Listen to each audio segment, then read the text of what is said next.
নমস্কার, আমার নাম আত্মজা সাইমা বসু দত্ত। আমি ইডেন সিটি মহেশতলায় থাকি।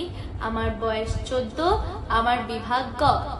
আমি সর্বভারতীয় সঙ্গীত ও সংস্কৃতি পরিষদ আয়োজিত রবীন্দ্রসঙ্গীত প্রতিযোগিতায় অংশগ্রহণ করছি।